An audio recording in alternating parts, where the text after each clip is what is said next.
செதுக்கும் சிலை போலே உலகமே செழிக்கும் இவர் அறிவாலே.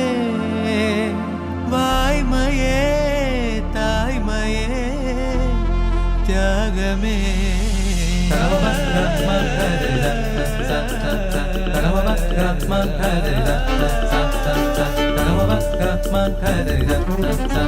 உந்தன் பாதம் தலை பணிந்து நாங்கள் வணங்குகிறோம்.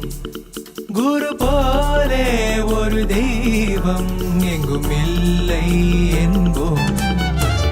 வான் கொட்டும் மழையென அறிவினை கொடுத்தாய் நீயே.